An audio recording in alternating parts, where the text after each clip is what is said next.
Assalamualaikum warahmatullahi wabarakatuh. Perkenalkan, nama saya Liz Karinda Krisanti dengan nomor NIM 2041030101059.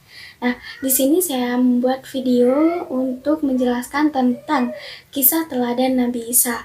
Seperti nabi-nabi yang lainnya, Nabi Isa juga melakukan dakwah pada zaman kenabian. Sebelum membahas lebih lanjut atau lebih mendalam, di sini apakah teman-teman tahu tentang dakwah itu? Ya, seperti yang sudah kita ketahui bahasanya kata-kata dakwah sudah tidak asing lagi di telinga kita.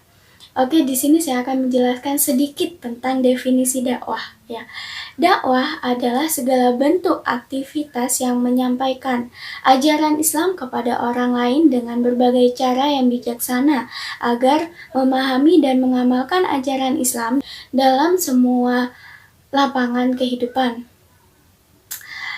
Berbagai cara bijaksana itu mestilah dilaksanakan dengan seperangkat ilmu yang dikenal sebagai ilmu dakwah.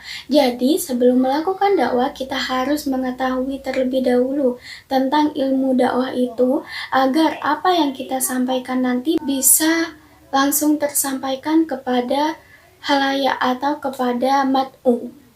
Dakwah di sini adalah tata cara dan tuntunan untuk menarik perhatian orang supaya orang lain itu menganut dan menyetujui mengikuti apa yang sudah kita sampaikan. Jadi di sini dalam berdakwah pada era digital ini kita tidak perlu pusing-pusing untuk memilih media apa yang akan membantu kita dalam berdakwah seperti media sosial. Media sosial tentunya kita sudah memiliki media sosial, baik itu Facebook, YouTube, WA, Instagram, dan lain sebagainya.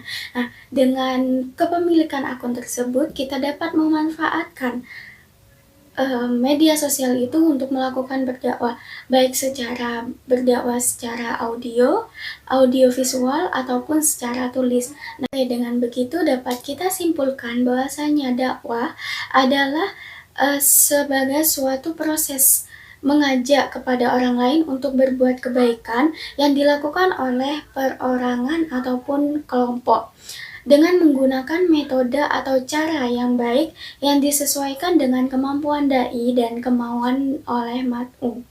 Mat'u di sini adalah pendengar, yaitu penerima pesan dari dai. Sedangkan dai adalah pendakwah, yaitu orang yang mengajak atau orang yang menyeru kepada mat'u. Dasarnya dakwah ini memiliki dua fungsi, yaitu yang pertama fungsi risalah dan fungsi kerahmatan. Nah, dapat kita ketahui bahwasanya dakwah Islamiyah dapat dipahami sebagai proses pembangunan dan perubahan sosial menuju kehidupan yang lebih baik lagi. Jadi, melalui dakwah ini kita dapat menata kehidupan kita untuk kedepannya lebih baik lagi. Selanjutnya, dakwah itu memiliki 6 unsur. Yang pertama adalah dai. Dai adalah pelaku dakwah, yaitu orang yang menyampaikan dakwah tersebut, entah itu ustadz, ustadzah, kiai, ataupun tokoh Islam lainnya. Yang kedua yaitu mat'u. Mat'u adalah orang yang menerima pesan dakwah itu. Yang ketiga yaitu maddah. Maddah adalah materi dakwah.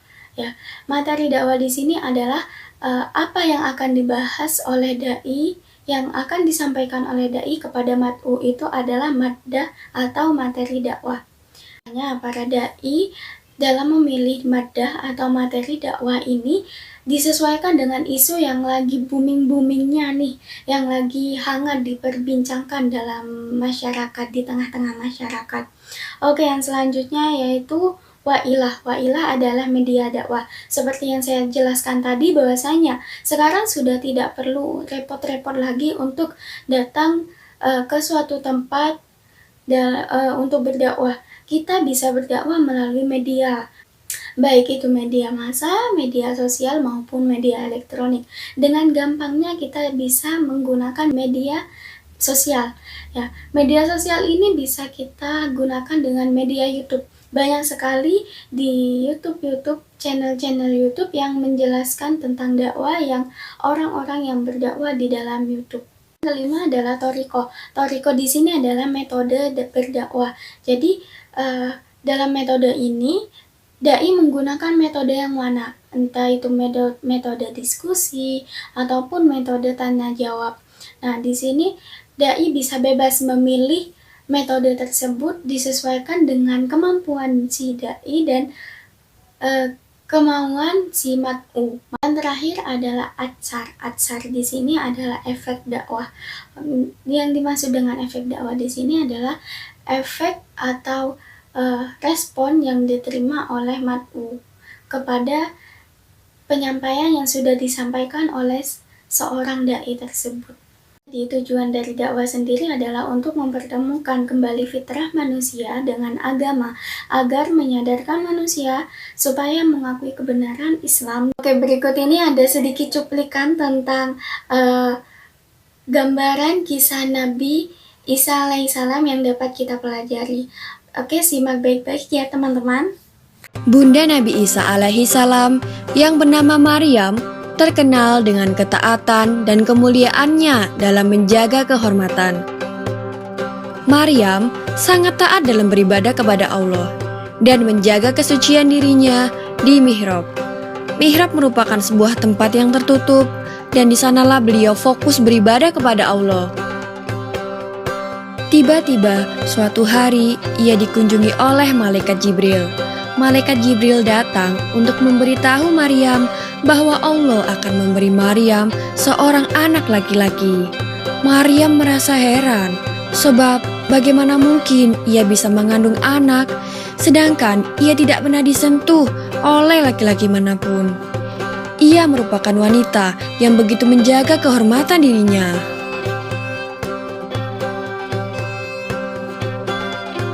Lalu kemudian Maryam hamil. Hal ini membuat keluarga Maryam beserta penduduk menjauhi Maryam karena mereka berpikir bahwa Maryam telah berbuat dosa yang sungguh memalukan. Maryam pun terus berdoa kepada Allah, "Ya Allah, tolonglah hamba-Mu ini. Hamba yakin dan percaya atas semua takdir yang Engkau berikan. Berilah hamba kekuatan." Atas izin dan pertolongan Allah, lahirlah seorang bayi yang ada di dalam kandungannya. Bayi mungil nan suci itu diberi nama Isa. Saat salah seorang penduduk bertanya kepada Maryam, "Siapa nama ayah bayi itu?" Akhirnya bayi mungil itu menjawab, "Aku adalah hamba Allah," kata Nabi Isa yang masih bayi. Lalu orang-orang pun langsung terkejut mendengar jawaban bayi kecil itu. Bayi itu membuktikan bahwa Maryam adalah seorang perempuan yang suci, mengandung seorang bayi karena kehendak Allah semata.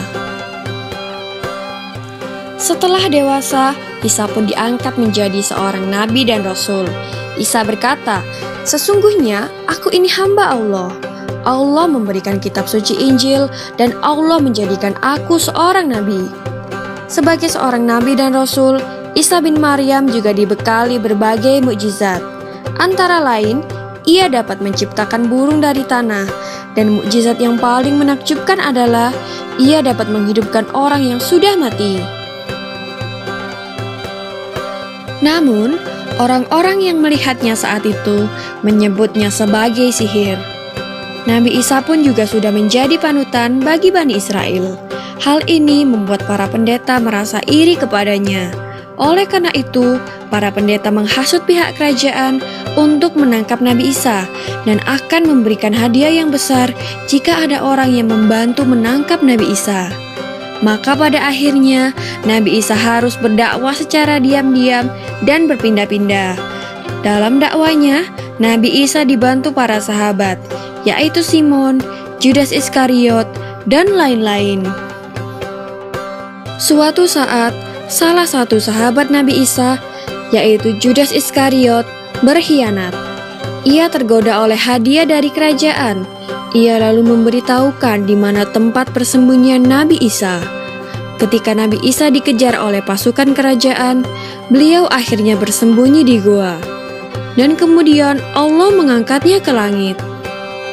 Adapun Judas Iskariot yang berjalan paling depan, kemudian diserupakan wajahnya oleh Allah seperti wajah Nabi Isa. Akhirnya, Judas Iskariotlah yang malah ditangkap dan dibawa ke kerajaan. Dia diberi hukuman mati dengan cara disalib hidup-hidup. Dia pun dibawa ke Golgota dengan memanggul salibnya dan diberi mahkota kawat berduri.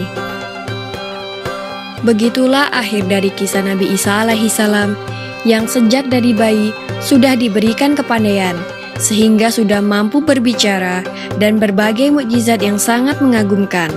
Maha suci Allah atas segala kehendak dan kuasanya. Ini kisah teladan Nabi Isa yang seperti yang sudah kita ketahui bahasanya Nabi Isa lahir tanpa ayah. Saat itu Allah mengutus malaikat Jibril untuk meniupkan ruh Nabi Isa kepada rahim Siti Maryam. Nah, pada saat itu Jibril berkata, "Sesungguhnya aku ini hanyalah seorang utusan Tuhanmu untuk memberikan seorang anak laki-laki yang suci." Terkait hal tersebut, kemudian Allah Subhanahu wa Ta'ala memberikan penjelasan melalui firman-Nya di dalam surat Al-Imran ayat 47. Setelah kejadian tersebut, atas kuasa Allah, Siti Maryam akhirnya mengandung tanpa berhubungan dengan seorang laki-laki.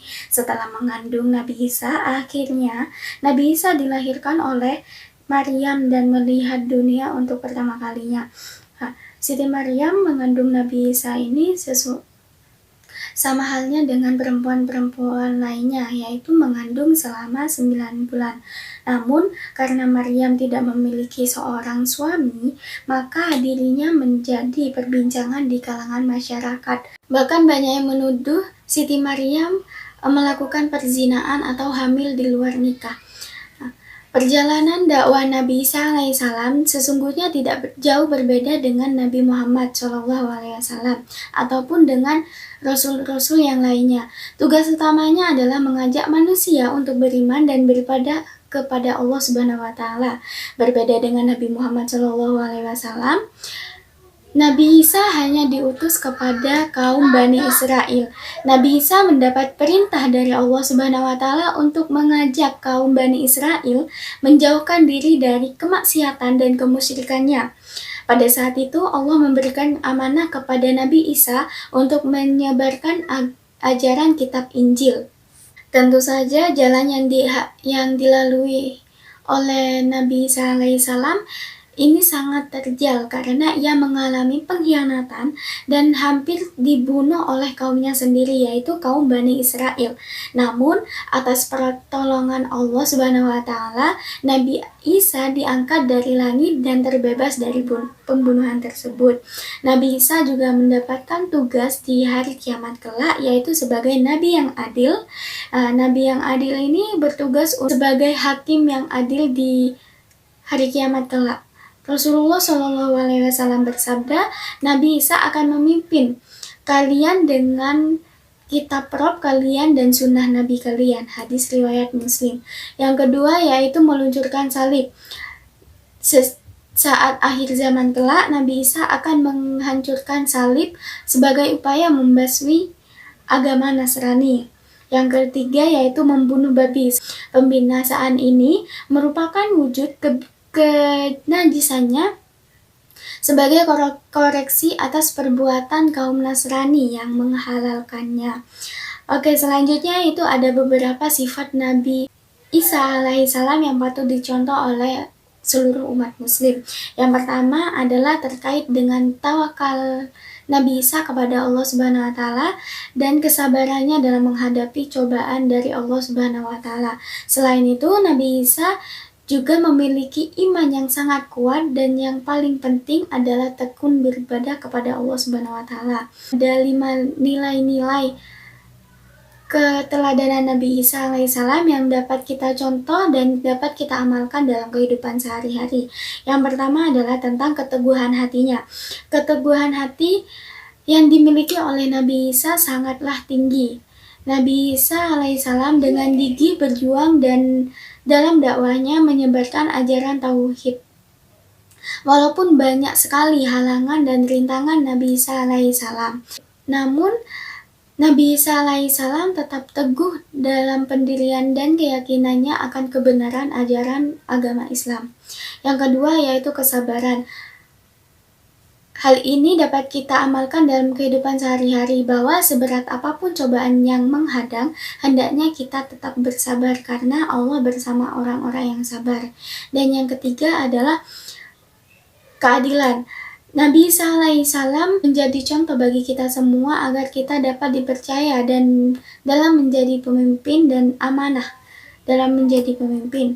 Yang keempat adalah mudah memaafkan. Nabi Isa alaihissalam memiliki sifat yang pemaaf. Hal ini harus kita teladani bahwasanya pada zaman sekarang sangat sulit untuk memaafkan kesalahan-kesalahan orang yang memang kesalahan tersebut menyakiti hati kita, tapi kita harus bisa untuk saling memaafkan. Dan yang kelima adalah gemar silaturahmi. Gemar silaturahmi ini dapat kita amalkan. Jadi tidak hanya pada saat lebaran saja kita bersilaturahmi. Jika ada waktu luang, bisa kita manfaatkan untuk bersilaturahmi kepada sanak saudara kita.